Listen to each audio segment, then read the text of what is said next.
Today I'm reviewing a 37-kilometer loop through Cambridge, Ontario. It's not a bad route by any stretch of the imagination.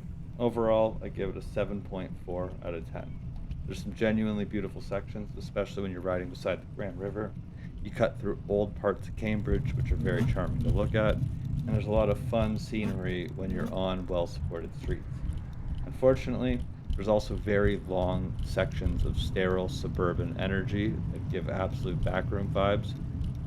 The bike infrastructure in these sections is good, but it's hostile for the soul. You're just riding in the open sun by a big fucking road with a lot of cars on it. And then that culminates in a 401 crossing. And in this part of Ontario, anytime you brush up against the 401, you know it's probably going to get ugly, and this one certainly does.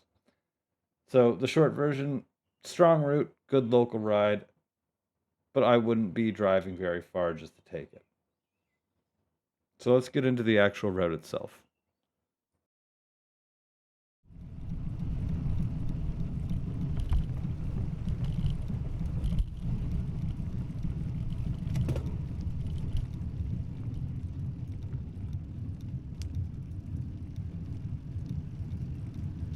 This route starts really strong. We dive directly in, right beside the river, on some compacted gravel. Super scenic, very wide, lots of other people out biking, and there's a lot of good little interesting things to see. There is a section where you're riding right beside a road, and that's kind of loud in the sun, but it's quick, and it just connects the nice parts. Pretty forgettable in the long run until you're back among the memorable bits. My favorite part of this section was this cool little bridge right here, where you can zip up along the side of it, and it has a very commanding view of the river, and then you're just back to cruising alongside it.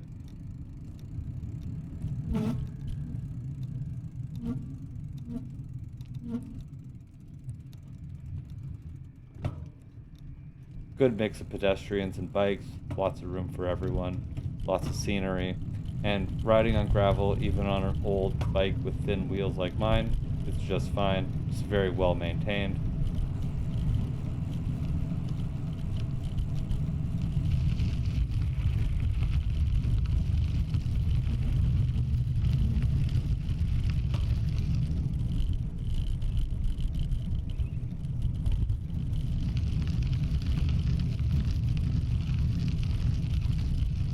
Section 2 spills us out into Cambridge proper.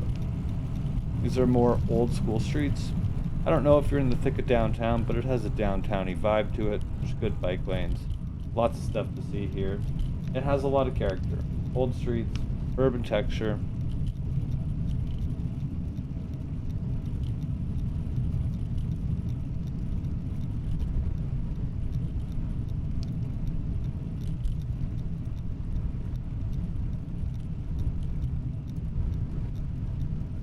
There's this cobblestone section right here that I really enjoyed with the cool cannon.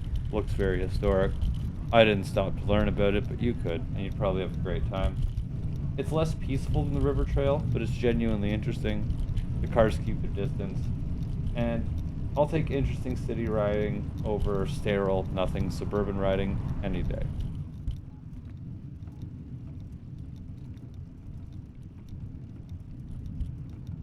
This part also cuts through a bunch of urban parks. I love biking through urban parks.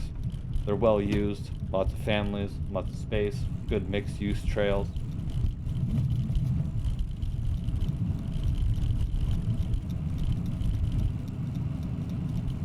And then after you're done with the parks, you know, you get a good mix of concrete and gravel.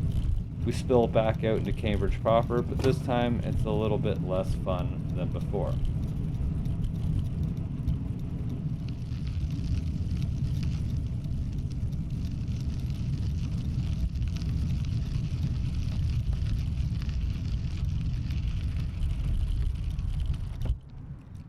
Section 3 spills us out into the back rooms.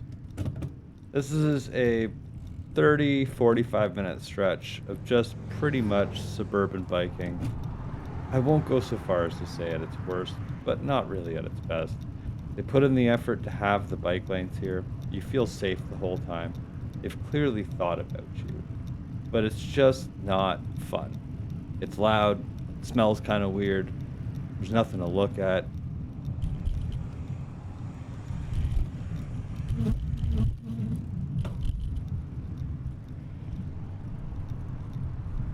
I like industrial sections when they're interesting, but this is industrial warehousing at its worst.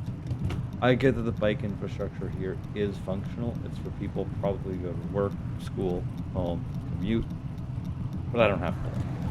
There are some cool sections. If you check out this part, we spill out into this cool little part that follows the hydro towers. You get a lot of these in Ontario. I always like them. They're a lot of fun. You get good greenery. But it's pretty short-lived, and then we spill right back out into more suburban hell.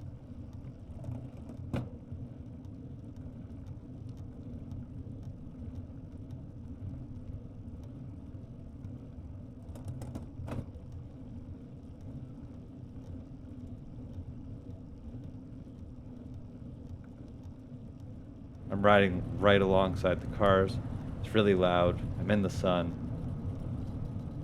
Not much to say about it other than that it's hostile. And of course, it culminates in touching up with the 401. And if you check this out, you can see that the bike infrastructure just kind of falls apart. I end up on the wrong side of the road, thinking that I was following the signs. I duck back across, close to cars, really loud. It's confusing where I'm supposed to be. I've been through worse. It would be nice if this was a little bit clearer. It would be nice if the path didn't just disappear, but alas, it does. To some extent, towns like this are always going to brush up against the 401. It's never going to be pretty. But I do wish that these areas got a little bit more consideration when they were building out the bike infrastructure, because it just kind of disappears and I end up cutting across traffic. But eventually that terminates and we're back into the good parts of the ride after a little struggle through suburban hell.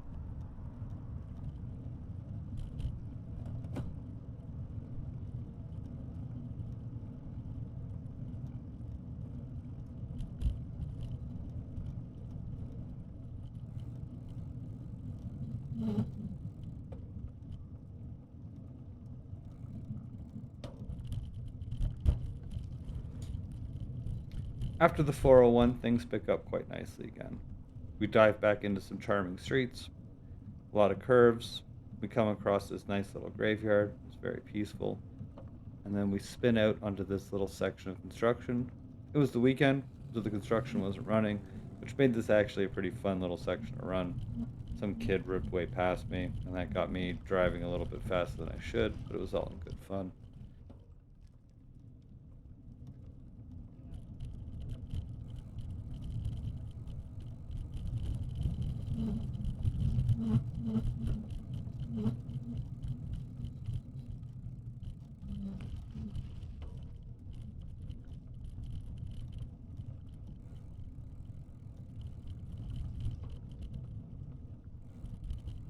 And then after this little spin through construction, we're back in what we can call downtowny style Cambridge. Lots of stuff to look at. The bike infrastructure puts you pretty close to the cars itself, but it is there. You feel safe. Lots of stuff to look at. I really like this section. And then it immediately follows up with us turning alongside the train tracks.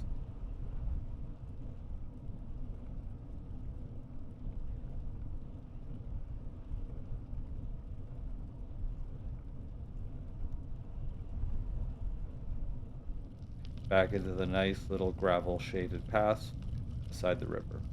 It's quite nice for this final section. We've got lots of bridges, boardwalks, lots of people out enjoying the day.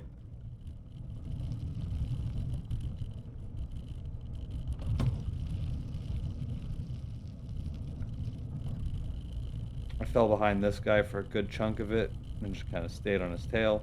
He was going way faster than I was, making me push to keep up. But this entire section's really nice. A very strong finish. Lots of varied scenery.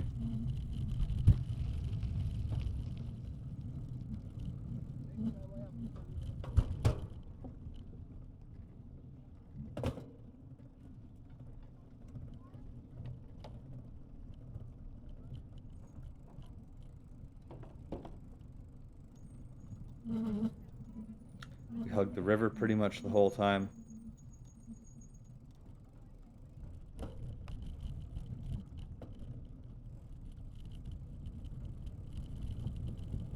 And the route ends next to this large farm field where the wind was ripping, but it was quite nice.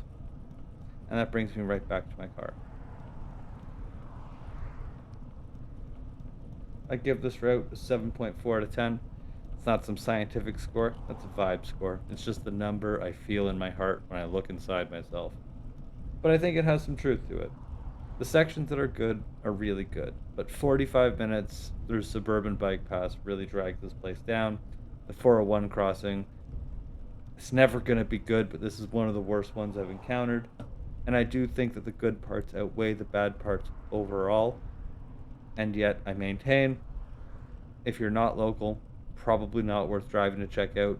If you are local, there's far worse ways you can spend an afternoon than looping around the rivers like this. So absolutely check it out.